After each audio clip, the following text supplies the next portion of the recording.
Hello, नमस्ते। Education channel से हम आप सभी का स्वागत करते हैं।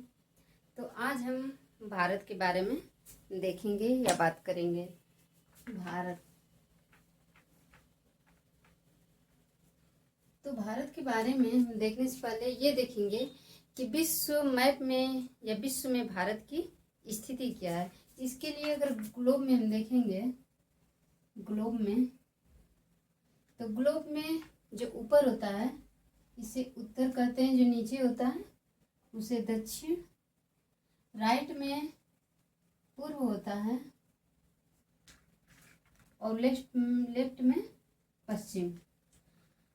तो पश्चिम और पूर्व को मिलाते हुए इसके बीचों बीच एक लाइन खींचते हैं जिसे हम 0 डिग्री अक्षांश या भूमध्य रेखा के नाम से जानते हैं। इसी प्रकार उत्तरी और दक्षिणी ध्रुव को मिलाते हुए एक लंबवत लाइन खींचते हैं जिसे हम 0 डिग्री देशांतर के नाम से जानते हैं। तो भारत की स्थिति यहीं पे है, विश्व मैप में भारत की स्थिति यहाँ पे है। अगर हम 0 डिग्री अक्षांश से देखते हैं तो भारत की स्थिति उत्तर की तरफ है। अगर हम 0 डिग्री देशांतर से देखते हैं तो भारत की स्थिति पूर्व की तरह है। इस तरह हम लोग देखें कि विश्व में भारत की स्थिति उत्तर पूर्व है। तो हम लोगों ने विश्व मैप में देख लिया कि भारत की स्थिति उत्तर पूर्व में है। अब हम वैसे भारत के मैप में भारत का विस्तार देखेंगे कि भारत का विस्तार कहाँ तक है। तो इसके लिए एक मैप लेंगे।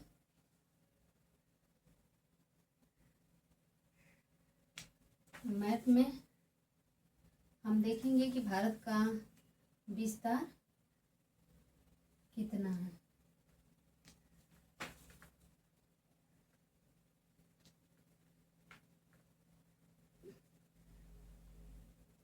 ये भारत है।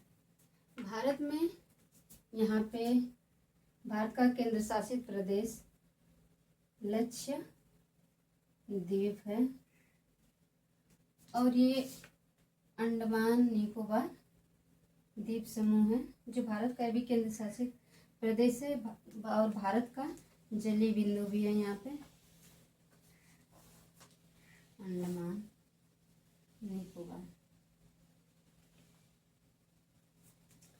अब सबसे पहले हम भारत का देखेंगे कि भारत का अक्षांशीय और देशांतरी विस्तार क्या है।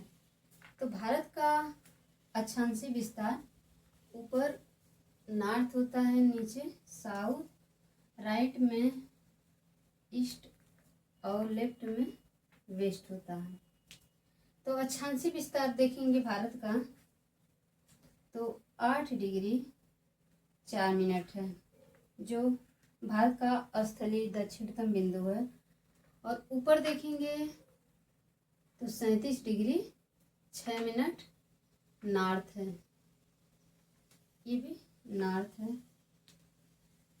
इसी प्रकार अगर इसका देशांतरी हम विस्तार देखें तो 68 डिग्री 7 मिनट पूर्व से 97 डिग्री 25 मिनट पूर्व है। और इसका भारत का जो जलीय दक्षिणतम बिंदु देखें तो 6 डिग्री 4 मिनट, ये भी नॉर्थ है। अब हम लोगों ने देखा कि अक्षांशीय और देशांतरी विस्तार भारत का कितना है। अब हम ये देखेंगे कि इनको किन किन नामों से जानते हैं। तो जो नीचे है भारत का स्थलीय भाग उसे हम कन्याकुमारी के नाम से जानते हैं, कन्याकुमारी।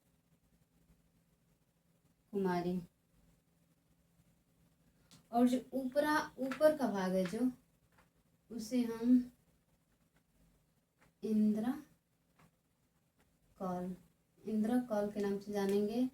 और इसका जो गुजरात का जो इसका पश्चिमी भाग है इसे हम सर क्रीक या गुहार मोती के नाम से भी जानते हैं, गुहार मोती।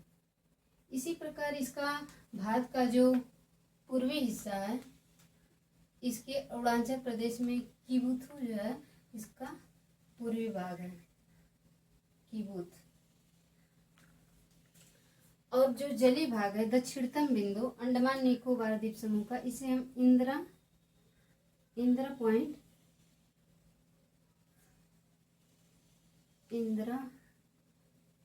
पॉइंट या इंदिरा या पिग्मेलियन के नाम से जानते हैं, पिग्मेलियन पॉइंट।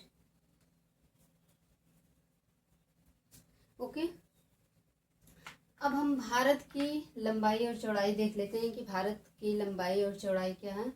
तो लंबाई इसकी कन्याकुमारी से और इंदिरा कॉल तक देखेंगे तो 3214 किलोमीटर है। इसी प्रकार इसकी हम चौड़ाई देखें तो गुजरात से देखेंगे, गुजरात के सर्किट से और अरुणाचल प्रदेश के किबुथु तक देखेंगे तो 2933 किलोमीटर है। ओके, अब इसके बाद हम संपूर्ण भारत का क्षेत्रफल देख लेते हैं कि जो संपूर्ण भारत का क्षेत्रफल कितना है। तो भारत का संपूर्ण क्षेत्रफल कितना है? 32,87,263 वर्ग किलोमीटर। ये तो संपूर्ण भारत का क्षेत्रफल है। अब इसका स्थलीय भाग देखें तो गुजरात से लेके और अरुणाचल प्रदेश तक इसका स्थलीय भाग है, और नीचे का जो है दक्षिणी भाग गुजरात से लेके और वेस्ट बंगाल तक, जो गुजरात से लेकर वेस्ट बंगाल तक होता है ये जलमग्न या प्रायद्वीपीय भाग है। तो ये देखते हैं कि स्थलीय भाग कितना है और प्रायद्वीपीय भाग कितना है। तो पहले स्थलीय भाग देखते हैं।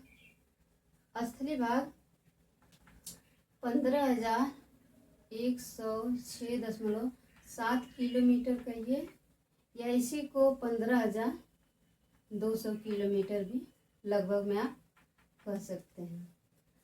और इसका तटीय भाग देखें जो गुजरात से लेकर पश्चिम बंगाल तक है, तटीय सीमा देखें तो कितना है? 6100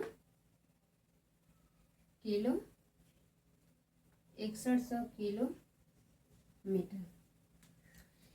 इस प्रकार हम लोगों ने भारत के मुख्य बातें जाना, जैसे कि विश्व में भारत का स्थान कहाँ पे है, भारत की लंबाई कितनी है, चौड़ाई कितनी है, इसका पूरा क्षेत्रफल क्या है, इस भारत के स्थलीय भाग को क्या कहते हैं, जलीय भाग को क्या कहते हैं, अक्षांश और देशांतर, इन सब के बारे में जाना। हम आशा करते हैं कि आपको हमारी बातें समझ में आई होगी। अगर किसी प्रकार का कोई क्वेश्चन हो तो कमेंट बॉक्स में कमेंट करिएगा, हम रिप्लाई देने की कोशिश करेंगे। Okay, thank you.